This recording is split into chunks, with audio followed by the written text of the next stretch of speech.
আসসালামু আলাইকুম রহমতুল্লাহি ওবরাকাতু। আশা করি সবাই ভালো আছেন। আমি শুরু থেকেই বলবো, আমি ইসলামী আন্দোলন বাংলাদেশের কোনো কর্মীও না, কোনো সদস্যও না। আমার পরিচয়, আমি একজন সাধারণ মানুষ। তারপরও আপনাদের সামনে আসার কারণ হলো বর্তমানে ইসলামী আন্দোলন বাংলাদেশ নিয়ে অনেক কথা হইতেছে।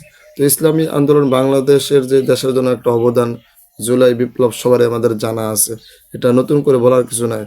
এবং আমার চোখে দেখা ইসলামী আন্দোলন বাংলাদেশ মানে যত ফেসিবাদের মিছিল হোক না কেন এবং যত প্রতিবাদ করা প্রয়োজন, আমার চোখে দেখা ইসলামী আন্দোলন বাংলাদেশের নায়েবে আমির সৈয়দ মোহাম্মদ ফয়জুল করিমের আন্দোলন করতে আমি দেখছি, আমার যতটুকু দেখা।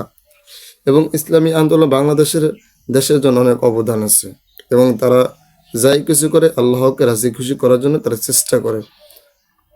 তো ইসলামী আন্দোলন বাংলাদেশ নিয়ে বর্তমানে একটা বক্তব্য ভাইরাল হয়েছে জুনায়েদ আল হাবিবি সাহেবের।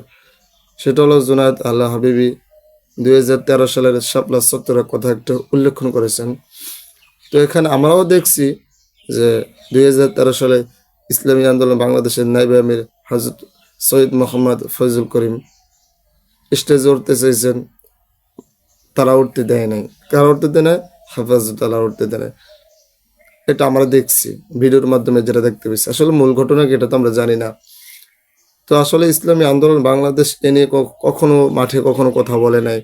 এই যে আমি শাপলা চত্বরে গেছি, তাদের মিছিলে গেছি বা তাদের আন্দোলনে গেছি, আমাদেরকে কেন উঠতে দেয় নাই বা আমরা কেন উঠতে পারি নাই, কেন আমাদের উঠতে দিল না, এই বিষয়ে আমরা কখনো দেই নাই ইসলামী আন্দোলন বাংলাদেশকে ক্যামেরার সামনে কথা বলতে। সচরাচর ইসলামী আন্দোলন বাংলাদেশের নায়েবে আমির সৈয়দ মোহাম্মদ ফয়জুল করিম কারো বিরুদ্ধে বা হকের পথে ছাড়া কারো বিরুদ্ধে কথা বলে না।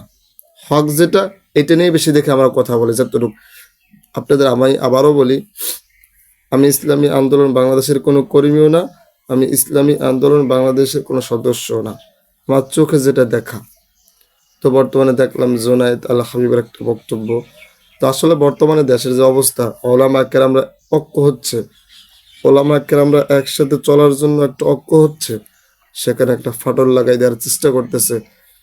আসলে মনে করি এখানে জুনায়েদ আল হাবিবের পিছে আরো মানুষ আছে যারা চাচ্ছে যে ওলামা কেরামরা যেন ঐক্য না হতে পারে। ওলামা কেরামরা যখন ঐক্য হবে না, তখন দেশে ওলামা কেরামদের কোনো দাম থাকবে না। এই জন্য বিরোধী দলের চেষ্টা করতেছে ওলামা কেরামদের ভিন্ন করার জন্য, ঐক্যর ভিতরে রাখতে চাইতেছে না। আর আমরা ওলামা কেরামরা এখনো বুঝি না যে আমাদের উপর বর্তমানে কি একটা ঝড় তুফান চলতেছে। আমরা এখনো কিছু ঐক্য আছি, যার কারণে এটা টের পাওয়া যাইতেছে না। একটু ঐক্য না থাকলে, আজ হেফাজত চরমনে এক না হইতো, তাহলে টের পাওয়া যাইতো যে ঐক্য কারে কয় আর ঠেলা কারে কয়।